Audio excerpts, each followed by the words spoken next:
Hello, everybody, and welcome to Sake Revolution. This is America's first sake podcast. I am one of your intrepid hosts. My name is John Puma. You may know me from the Sake Notes or the Internet Sake Discord or Reddit's r/sake community. I like to build sake communities, apparently. And I'm your other host. My name is Timothy Sullivan. I'm the Director of Education at the Sake Studies Center, and I'm the founder of the Urban Sake website. And every week, we will be here tasting and chatting about all things sake and do our best to make it fun and easy to understand. John, so good to see you. Yeah, Tim, I'm sitting across the table from you. This is a rare, rare treat. Well, today is a very special day in the sake lover's calendar, isn't it? Yes. Today is Sake Day, and we are celebrating by doing one of our very rare live sake podcast recordings. We are at the Brooklyn Kura Taproom. We have some VIP guests with us, and the best thing that we have going on today is that we have a live studio audience. So,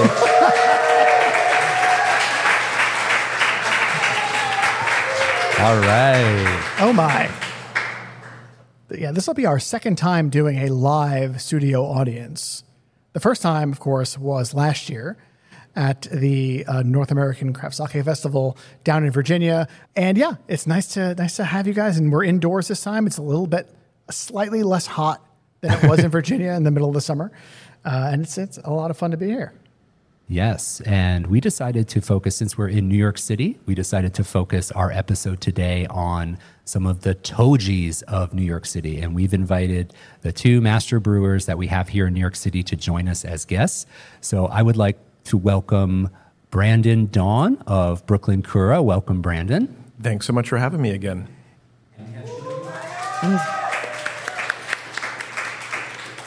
And we also have Shinobu Kato from Kato Sake Works, also in New York City. Hey there. So this is nice. So the thing is that neither of you guys are strangers to this show. You guys have all been here at least once. Shinobu's only been here the one time. He was here in episode 51, which I think was a really fun time to have him. I think he was celebrating his first anniversary of Kato Sake Works. And Brandon, you're a repeat offender. I've been here more than Byron at Proper Sake, is what my answer to that. I think this officially puts you ahead of him. All right. So we'll have to have Byron on. You guys can battle at some point. I'm going to be excited to see that. Awesome. Well, we would like both of you to introduce yourself to our listeners who may not have heard those previous episodes. Can you give us a quick introduction, a little bit about your background and how you got into sake, how you became a sake brewer? So, Shinobu, why don't we start with you? Okay. My name is Shinobu Kato, and I make sake at the Kato Sake Works. Please don't take any questions from that table because that's the entire Kato Sake crew. And then I know that they are putting hard questions on me. But anyway, how I started, I've been kind of serious drinker when I was in Japan. But this country doesn't give me like enough sake that I needed. So I just started home brewing at home when I was in Tennessee. That was like 10 years ago. And then, I moved to Brooklyn because I thought nobody's making sake here. Whoops. Oopsie. So that's my story. All right. I'm Brandon Doughan. I'm the master brewer of Brooklyn Kura. I got into sake mostly out of interest in fermentation. Sake is one of the weirder fermented beverages in the world. So I'm interested in all things weird fermented. And then I met my business partner, Brian, in Japan. And we happened to wander into a very traditional sake brewery and got the bug. And then quit our old jobs and started making sake here in Brooklyn. Awesome. Now, how long have each of you been brewing? How long have you been brewing? Even starting at home brewing, how many years have you been practicing your craft?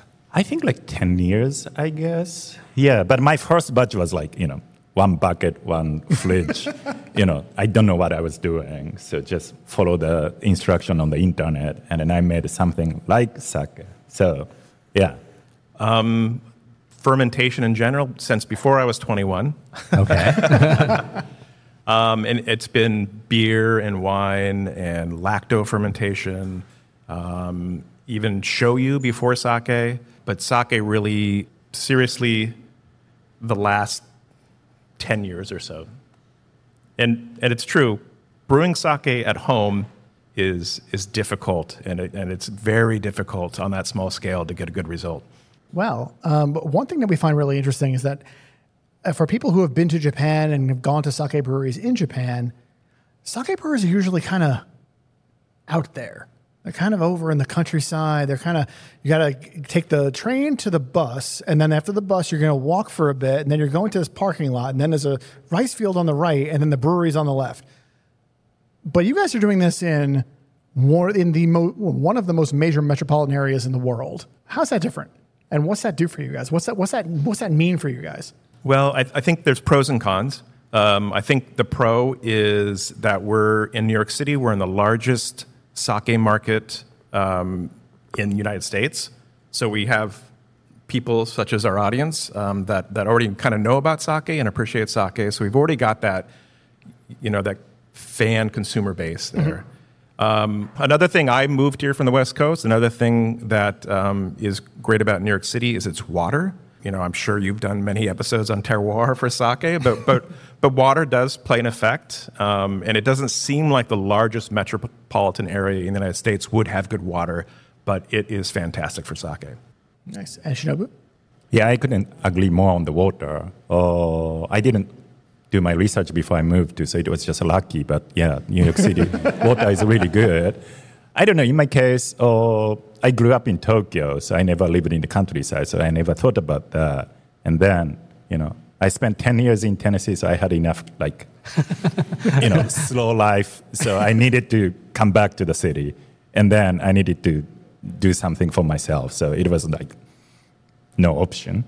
Yeah. I know that when I visit brewers that are out in the country, they talk about the purity of their water, the purity of the air. It's so clean there. Do you guys see any challenges being in the city? Any logistical challenges or any practical challenges being in such a metropolitan area? Mm-hmm. I guess, it's the situation of sake brewing in the United States in general is that we are removed from our rice source. Our rice is grown in either California or Arkansas. It has to get on a truck and get to us. Pretty much everything but the water has to get on a truck and get to us. And so there's that logistical challenge. What do you think? Yeah, that's true. That's kind of weird thing because you get the rice on the pallet, and then that's how you start making things in the building. And then once it's done, it goes out from the loading dock. So you don't have a good connection to the land or to the, ecosystem that everything comes out. Yeah, you and I are not growing rice in the off season. So one thing you mentioned, Brandon, a moment ago was about the consumer base that we have here. And I think that's so important. I'd love to talk to you guys a little bit about that. I know that Shinobu at Kato Sake Works, you're really growing a community of sake lovers in your neighborhood. And during the pandemic especially, you had direct outreach. Can you talk a little bit about growing that community and growing sake with your locals that you have right there? Yes. So when I started Kato Sake in New York, I had a kind of business plan or whatever, the idea that, hey, maybe I should sell our sake in Manhattan, like a nice omakase place or something like that. And then pandemic happened, and then all the trains or subways were so disgusting, so you didn't want to even touch anything in the subway. So everybody stayed at home, just walk around in your apartment, and then that's how we started our business. And then it was a great discovery to know that there are more interests in the people on the street. They are very curious, and if there's an opportunity right next to their apartment, they are open to try something new, right? So that was how we started. And then, we are still doing that at our own space, that most of the customers are somewhere in the neighborhood. And we just, hang out with people and then, dogs and then kids, and then it's kind of fun. Yeah. And in contrast to what Shinobu did during the pandemic, Brooklyn Kura, you guys did the opposite, and you reached out and started doing delivery services. You guys started Kurikan at that point and started doing like, oh, let's try an interesting batch and get it out to people and see what they think. What was that process like for you? Well, we went from Brian basically driving his car around Manhattan, and getting a lot of tickets and delivering sake, to that period in the pandemic where we started Kurikan. It's our sake subscription, sake club.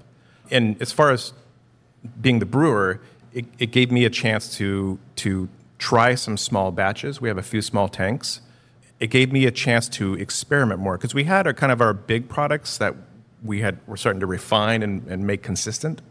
But, I'm a new brewer. I don't have 100 years of history behind me. So it's always good to try new things and try new rice, try new yeast, try new techniques. And the Kurikan has really kind of given me that opportunity to experiment and mostly succeed in those experiments, and then have get feedback from our members. Nice. So Tim, I think it is time for us to taste the sake. Is that right? Yes, we have the great pleasure to taste two sakes, one from Brandon, one from Shinobu.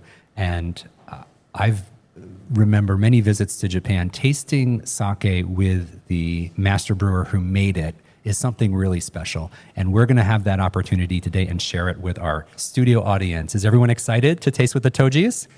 Yes. All right. So I'm going to pour the first sake from Kato Sake Works. This is a Junmai, and we have to do our, what could you call it? This is our signature. It's our signature ASMR bit. Yes. So we're going to see if we can capture this on audio.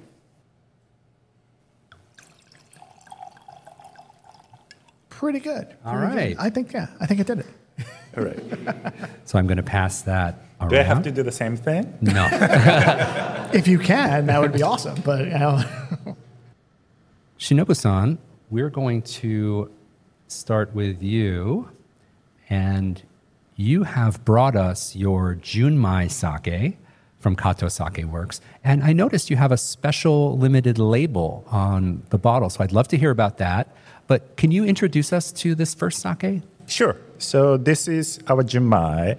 And then although you've been saying that I made this Junmai, actually it's more Maxine sitting over there making this sake. So, yeah. Yay, Maxine. Hey. Yeah. But anyway, so this is our flagship Junmai, and we use 60% carrots. Carrots is just like ordinary eating rice that everybody eat at the, whatever the restaurant that you go. And then, although we could call it Junmai, it's technically Junmai Ginjo, but we just want to make things simple. Very classic, a little bit bolder, had more sugar and acidity, I think. So it's a little bit louder sake that when I explain to the customers, this is more like American style because you are loud and then noisy. Yeah. Well, yeah, I noticed on your label you actually suggest, in addition to taste like and pairs like, you have a pairing for music, or what it sounds like, keyboard riffs. Yeah.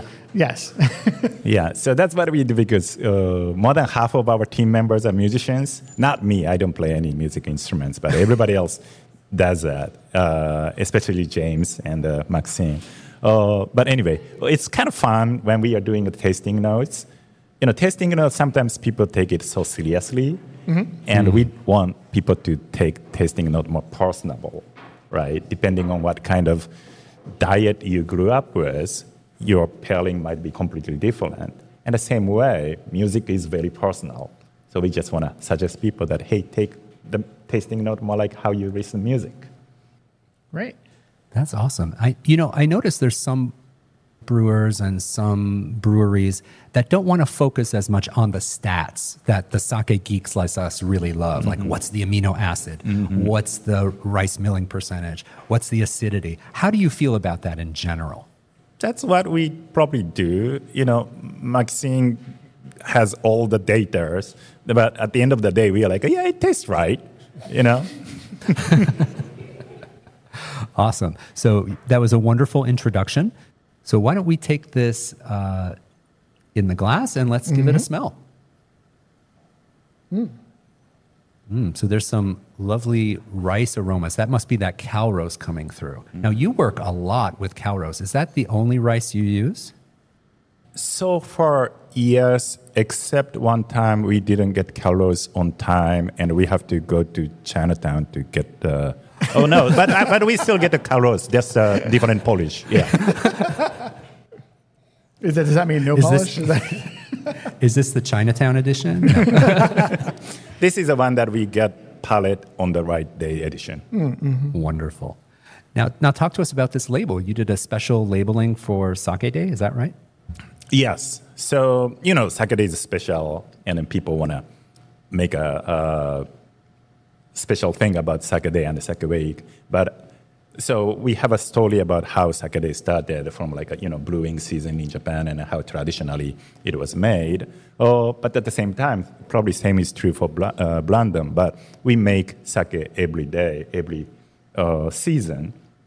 So, the original meaning of the Sake Day, the starting of the season, doesn't mean anything to us, right? So our message is, today is a great special day, and we want to celebrate today as a Sake Day, but can we make Sake Day as 365 every day so that we can celebrate this every day? I love that, yeah. So while we have it in the glass, let's taste the Junmai from Kato Sake Works, everyone together. So it's lovely, yeah. So you work magic with cow roast, I have to say. Maxine did, Maxine does a lot of magic with Calrose. And it's been interesting to see, you've been using Calrose for as long as Kato Sake Works has been going, but so many of your sakes taste different from one another. And so it's so interesting that a lot of North American breweries get excited about new types of rices, new types of polish. And instead you're like, I got this rice, I'm going to do all these different things with it. What was your thought? Was I know I can get this, or was it more along the lines of I see something more with this? I think initially it was more logistical and economical reason, right? You want to make the same sake consistently, right? But we don't have a luxury to have a big batch, so we have to make a small batch regularly.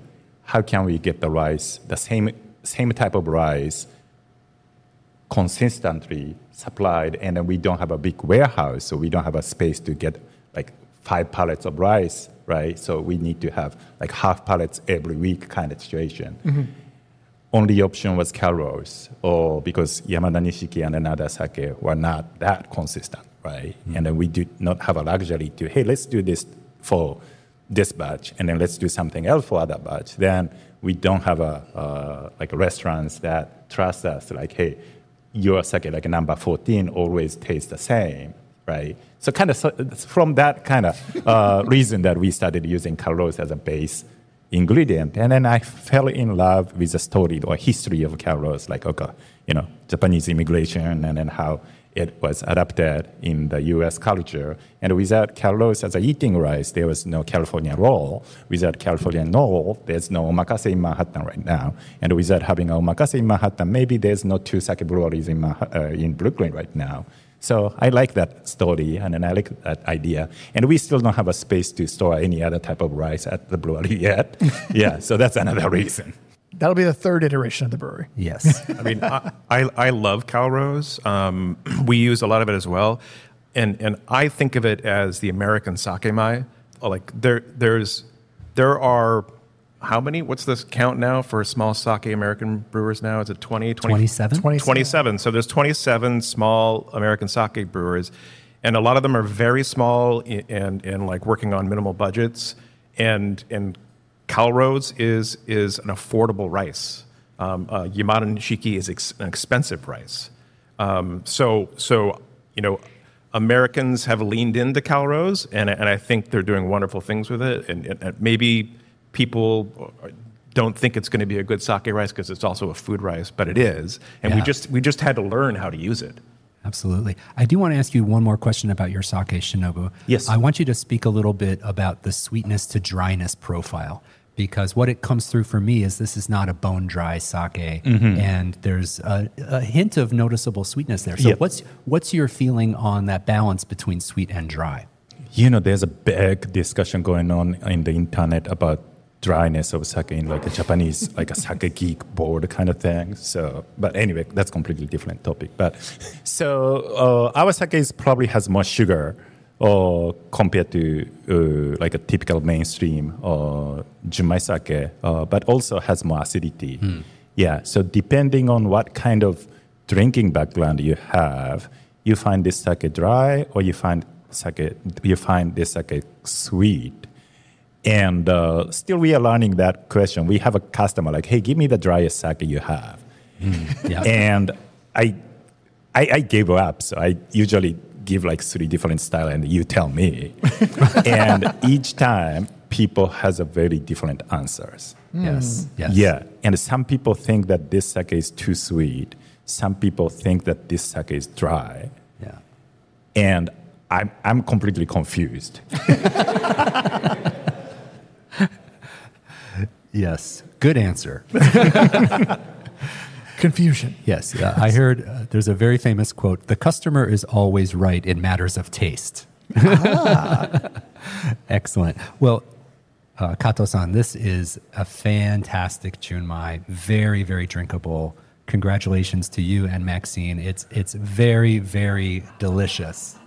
Thank you very much. Yes. So, John, should we move on to the Brooklyn Kura? I think we should. All right. So from Brooklyn Kura, we are going to be tasting a Junmai Ginjo, the Grand Prairie. Yes, so yes. Let's give this a pour and do our audio.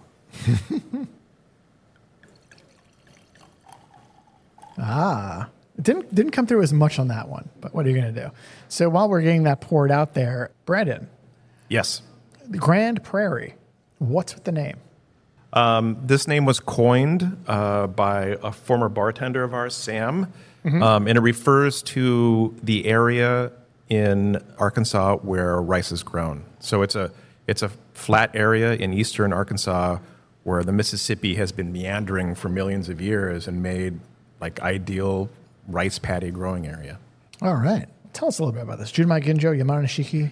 What do we have going on? So this is Grand Prairie is made with Yamada Nishiki from Arkansas, milled to 60%, and it changes a little bit each time. I'm really trying to capture what American Yamada Nishiki tastes like. Again, I know you've done terroir or like what is contributing to the taste of sake, and it's complicated. And it's difficult for me to drink a sake and guess what the rice is. But we have a few sake rices available to us, and with this particular ginjo, I'm trying to understand what Yamada Nishiki tastes like. So I use a yeast that's kind of simple. I'm trying to let the rice be its own thing, and just trying to balance the rice, the glucose and the acidity to kind of show that off. Well, Tim, get the aroma? Yeah, let's get the aroma. So I think this also has a little bit of that riciness on the aroma, but it's a different rice. You can tell that right away. Absolutely. And I always find when I teach sake classes that I learn so much by side-by-side comparisons. So I'm actually going to go back to Kato and smell them side-by-side. Calrose versus Yamada Nishiki. I think the aroma for the Grand Prairie with Yamada Nishiki is a little more lifted and a little more perfumed than the Calrose. And the Calrose comes in, it's the aroma, it makes me think of something's going to be a little more tangy, a little more sweet. Whereas this one feels a little more that sweet rice. Yeah. Lighter sweet rice. Let's give the Grand Prairie a taste. Yeah. So I think with both of these sakes, the word that keeps popping to my mind is balance. Like this great balance between sweetness and dryness and acidity and umami. There's wonderful balance, and I think that's what makes a great sake.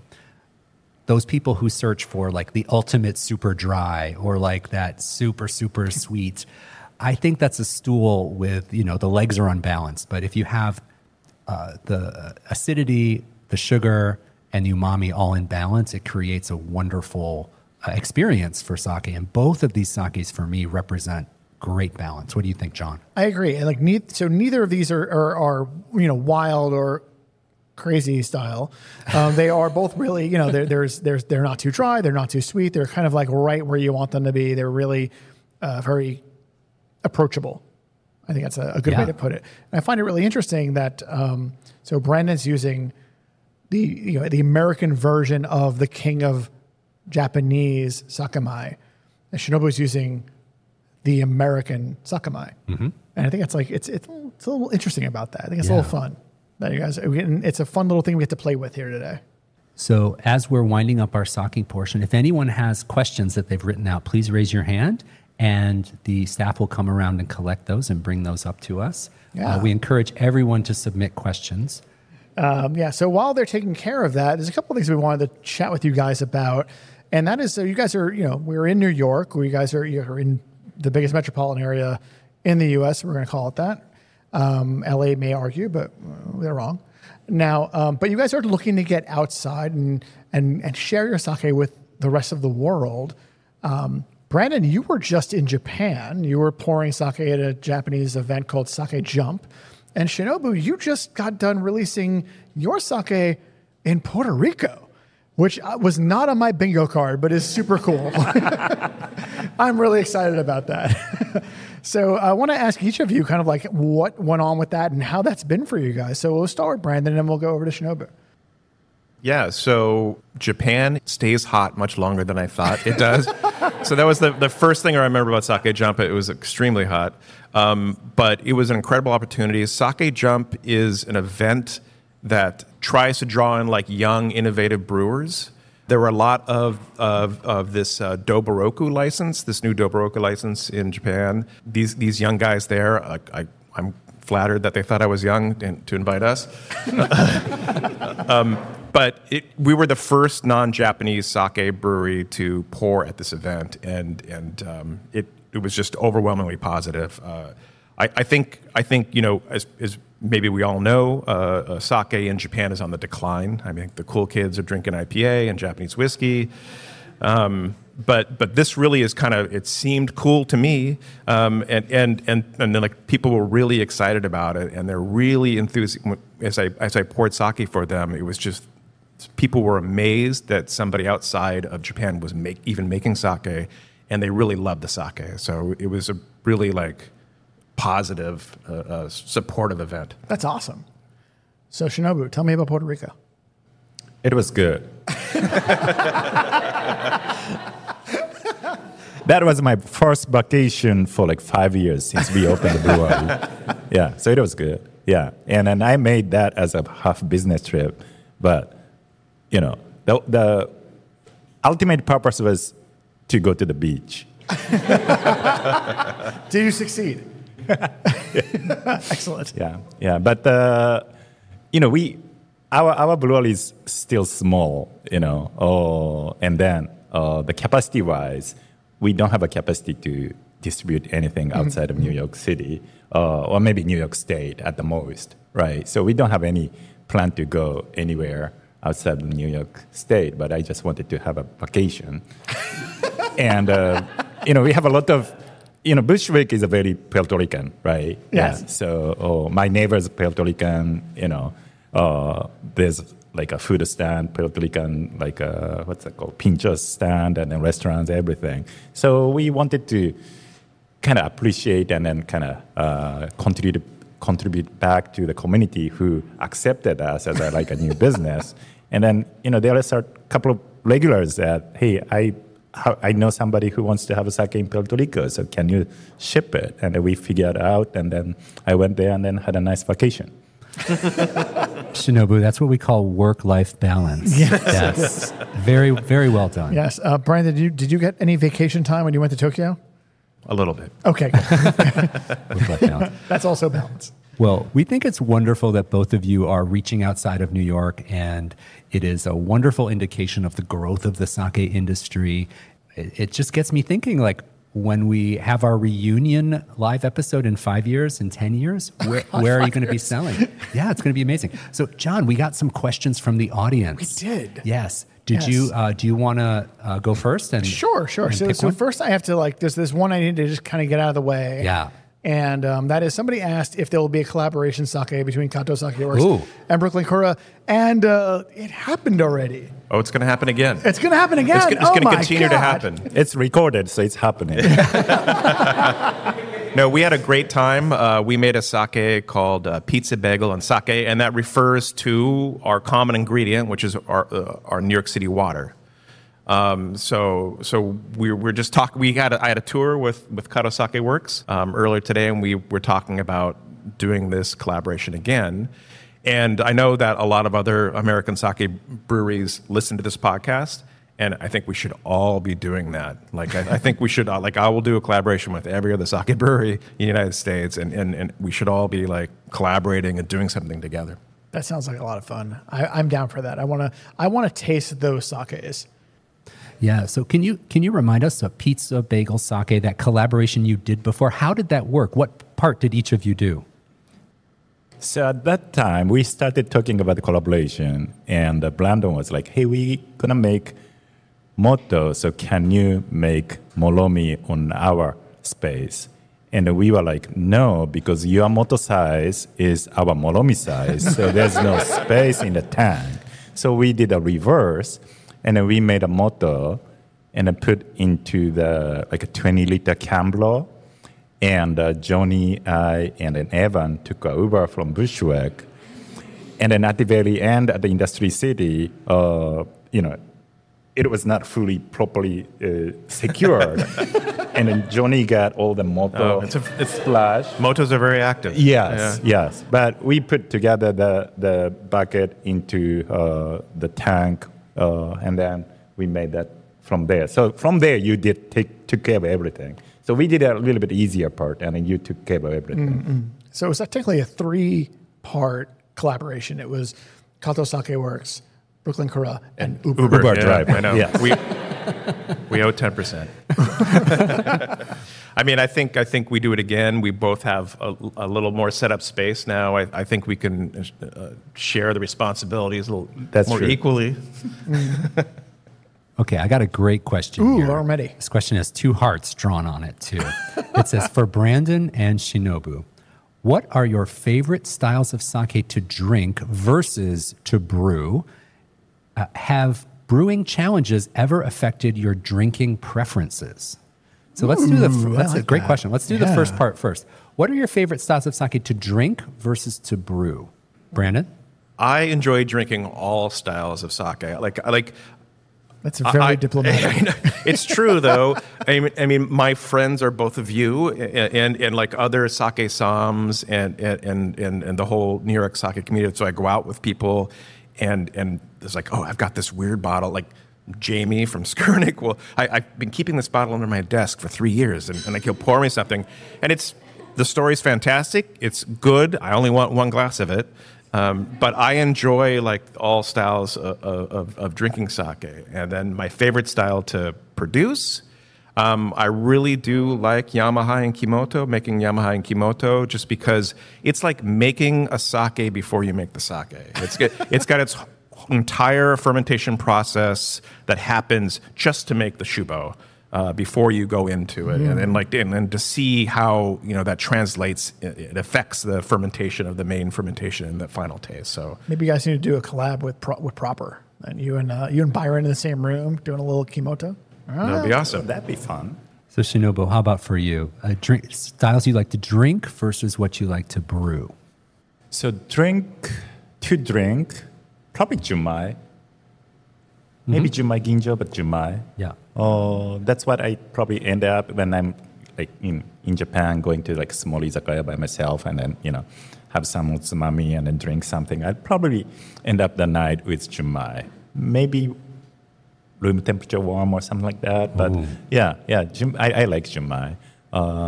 To make, I agree that Kimoto, Yamaha, or all those kind of weird stuff, that's more fun. It's very, unpredictable.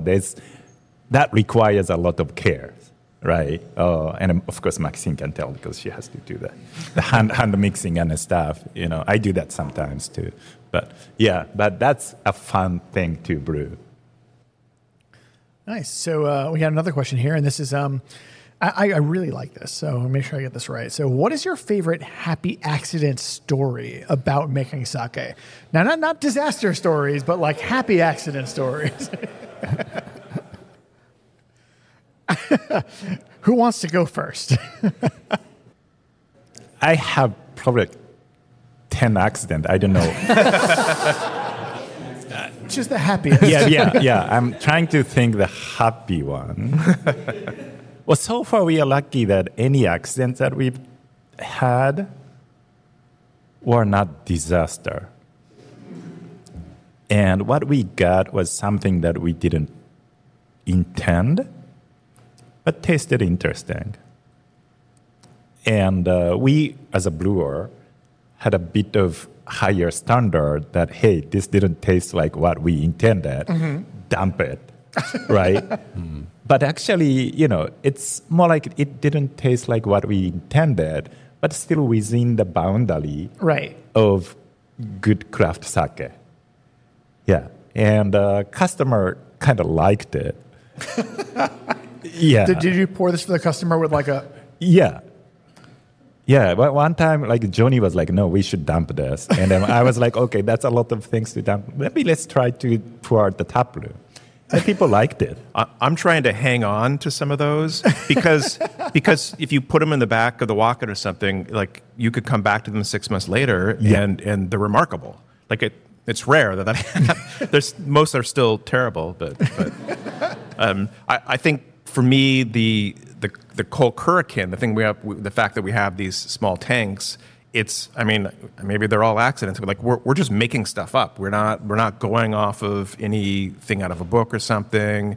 We're following a general recipe, but we're also, I think, the exciting thing about being in the U.S. Or at least outside of Japan is that everything we do is new. Like we're like this year's Calrose or this year's Yamada is like relatively very, very new, and so we're going to find out about it. And then whatever yeast we can get, however we are personally growing koji, like all that's going to affect it. So it's kind of all of an accident, and I don't know, they're all my favorite accidents. They're all your favorite accidents. Okay. Excellent. Well, moving on to the next question. These are great. You guys did amazing. Thank you for all these questions. So this is another good one. When you first started brewing, were there any Japanese breweries that inspired your style or your methods? That's a very good question. So I like that phrasing. Yeah. Did you get any inspiration from a particular brewery in Japan when you first started brewing, or any breweries you wanted to emulate? I'll go first. So when I started was around the time that there was like high acidity sake is kind of becoming a trend in Japan. And I was already moved to the US. I didn't have a chance to go back there as often, but I went back there, and my friend took me to some like cool, like a hidden sake, not sake bar, but like izakaya in Osaka. And it's crazy. They had a pool table. And on the pool table, there's like a train, model trains, like running, like a small, like, whatever the gauge train. I want to go to there. But they had all the like high acidity sake that I've never heard of. Yeah, like, what was that? Like Aramasa and Zaku and those kind of things. And then I was like, I kind of like this, the acid cutting through the palate. So that was one influence that I got. And then also dasai. Not the flavor. Flavor is great. Don't get me wrong. But the production side. So I visited their facility, and then I saw how they do things. And then that was like, okay, that's interesting. Very, that works for us like small breweries.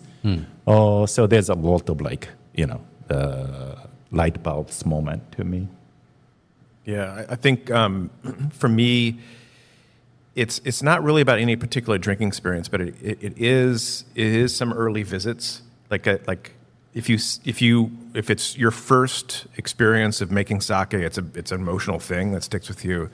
So I had a couple early sake breweries that I visited. Takashima Shuzo is one, and then also like I have maybe less exposure to sake breweries in Japan than Shinobu does, but we have a cheerleader from Japan that comes over once in a while. His name is Kuji-san from Naba Beach, and so like all the American sake brewers know him because he comes and he is really trying to make sake brewing outside of Japan a thing, and he's like very immediately inspirational. So I think Nababijin is probably an influence for me and several other breweries in the United States. Mm. Yeah, we've had Kuji-san on the podcast, and he is a force to be reckoned with. Yes. He is quite a character. Yes. All right, so we've got one. They specify this is for the Tojis, and they underlined it. So, Tim, this is not for you or me. What is your favorite and or least favorite step of the sake making process? Favorite and or least favorite? And or. Well, I mean, I'm speaking for everybody. Cleaning is the most frequent and least favorite part, but it's a necessary part. I heard that was Tim's favorite part. Actually, my favorite part, I think, is Tim's least favorite part, and it's koji making. Am I right? That's right. I called it sweating to the oldies. That was yes. Least favorite. I hope the company is not listening to this podcast, but we use a software called Ecos. That's like a software to get the log of everything, because we have to report how many alcohol we produced, and then so those like background information management. And then after you do all the physical labors of fun stuff, you have to key in everything, like, okay, how many koji you made, how many, koji spores you used, and then all those things. And then that's, everybody's like, okay, I still have to log in everything after the long day of the labor. Yeah. And it's a program made initially for beer. Yeah. So there's no good software for sake in the United States, at least. Sounds like my day job. So that's your least favorite. What's your favorite part of sake brewing, Shinobu? I don't know, lunch? We cook lunch every day together. Yeah. So, like all the brewers and then some bartenders who's there, we cook lunch all together every day. And that's nice.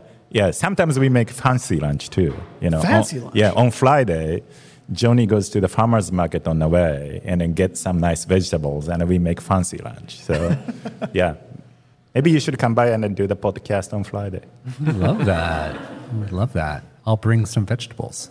Okay, moving on. Let's go for another question. Now, this is a little bit more of a technical question, but I think it's still really interesting. Can you compare New York City's water profile to a specific region in Japan that might be similar? And how might that be with hardness, softness, etc.? What are your thoughts on the water? Question. That's a good one. It's Hiroshima? Yeah. Oh, you think so? Yeah. Because the hardness number for New York is 24. So, okay, Hiroshima, all right. Hiroshima is so close to like the miracle water, like it's so close to Kobe. But it's super soft. Okay, so there's a huge transition between those two areas. Oh. Yeah. Okay, the Tojis are conferring amongst themselves. But definitely not nada. Yeah. Can you translate those numbers for the rest of us now? Okay. So I can mostly speak about New York. And the water, our water is on the soft side. So there's a hardness number. It's 24. It's a medium soft number. And I won't speak to Japan. You two probably can speak better to the water regions of Japan. But my understanding is like northern Japan tend to be softer. Is that right? That's what I've heard.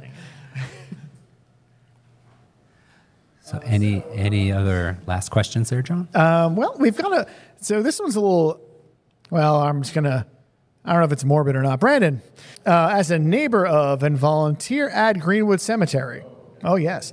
Can can you tell us more about the Greenwood Kimoto and how it was developed? Was it just like it was a name because it was placed nearby, or were there something to it? Did you feel particularly goth that day? Yeah. I added that part. That's not the question. I mean, I always feel about 10% goth. But the way that you make Kimoto is and particularly the way we make it here, is we take our tubs outside and we have a portion of our shubo outside, and we have little kids stomp on it and get the initial mixing going, and adults, also drunken adults. How many people here have stomped on the rice outside? All right, so we've got a good representation. Not as many as I thought. I think maybe a little more. And I'm also one of them. Yeah, there's not many kids here. So No, my favorite part about it is it involves child labor, unpaid child labor in the production of alcohol. But what's happening there is we've just taken rice and steamed it, so it's sterile, and we bring it outside. So there's bacteria falling on it, and that kicks off the lactofermentation process, or the very complicated Kimoto version of that. And then that produces acid and makes a nice space for yeast to grow. So that's how Kimoto is done. But we're in New York City. We've got a little bit of a pretty courtyard here, but the rest of it's kind of a concrete jungle. It's not a lot of like nature here. But very close to us is a very old and beautiful cemetery. So that's Gothic, I guess. But it's very lovely to walk around Greenwood Cemetery. I've tried to collect yeast out of the cemetery. It's like it is South Brooklyn's nature space, for better or worse. But it is, and so I'm like kind of paying homage to where we are, and that's part of the story. Okay. Okay. So we have there are two separate questions for each of our Tojis today. So since, let's go. Kato-san, were there any issues with the climate when you make sake every day? Because you're making sake year round, sometimes it's wintertime, sometimes it's summertime, and you're in New York, and you got to deal with adjusting for that as the things go on. Does that mess with fermentation for you? Do you have to make adjustments for that? Like climate in... Okay. Climate in like keeping your tap room. I know climate is a problem as a kind of much less bigger, about the broader climate change topic. Issue, but more about climate localized to your brewery. Yeah. Since Japanese breweries just brew in the wintertime and you're brewing 365 days a year, you've got to adjust. As Brandon said, we don't have like 100 years of experience.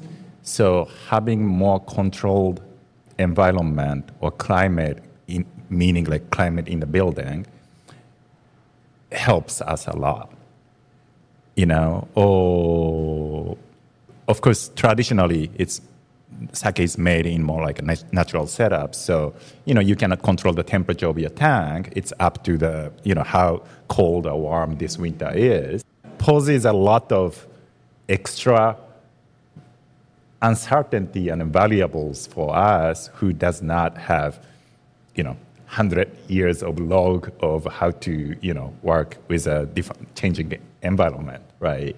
And then there are a few things that we can control as a brewer, and climate, or like climate meaning like more like, the system climate is one of the few things that we can control. We cannot control the microbes, but at least we can control the like a temperature, humidity, whatever we have in the tank and in the space.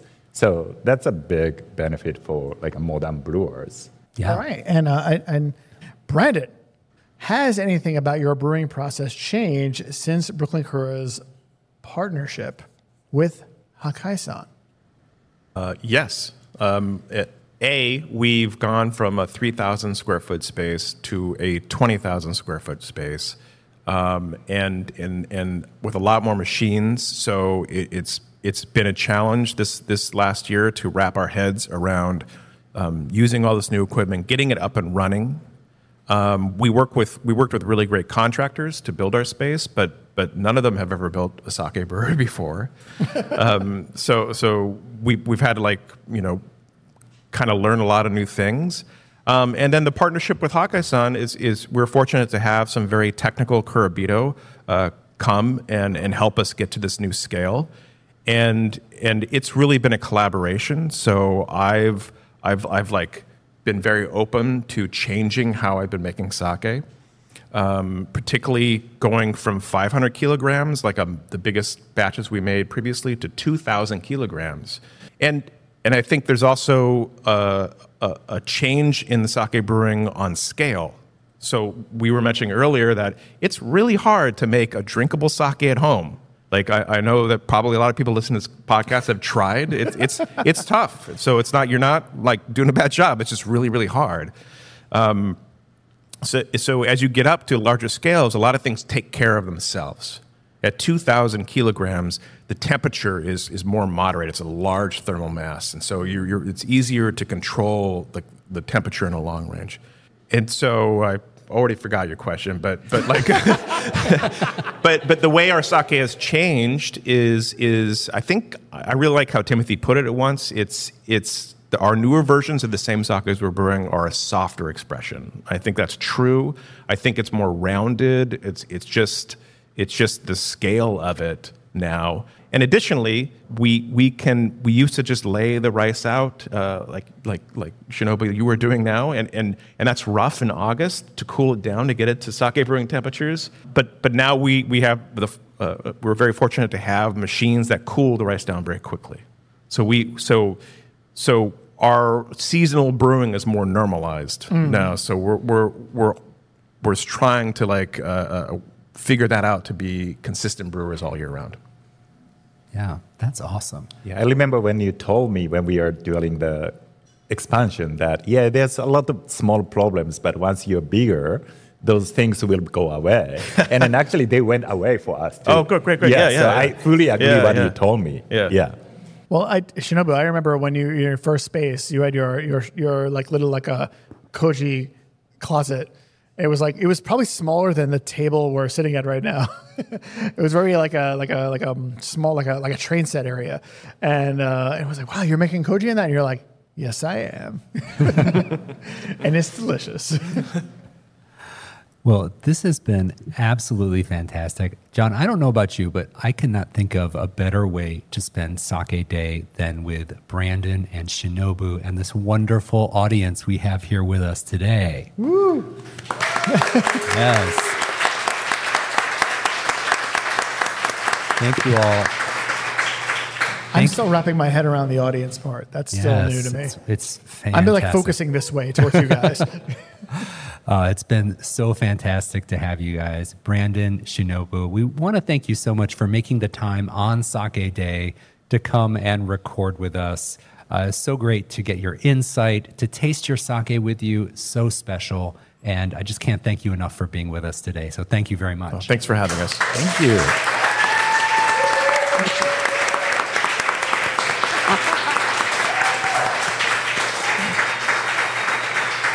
All right. And thank you, everybody, for providing some really insightful and interesting PG-13 questions. We really appreciate that. This crowd is going to put us out of business with our sake questions here. We're just going to steal their ideas and incorporate them in the show. Yes, well, it was so wonderful to taste with both of you, with our beautiful audience. John, always a pleasure.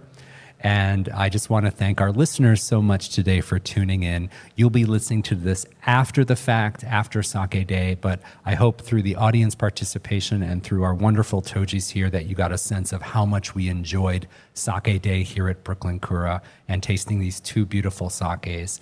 I also want to take a moment and say hello and thank you to our patrons. Thank you so much for supporting us and for making Sake Revolution possible. If you'd like to learn more about supporting our podcast, please visit patreon.com/sakerevolution. There is also a link at sakerevolution.com to visit our Patreon. But more importantly, there is a link to our show notes in there. Tim makes sure that every episode has a really, really nice transcript of every single episode. I put a little work into that. Tim puts a lot of work into that. So make sure that you check it out because it's awesome. And we also talk about this. We also have all the information and photos of the sakes that we taste every time we do this. And on that note, please raise your glass. Remember to keep drinking sake and Kanpai. kanpai. Kanpai.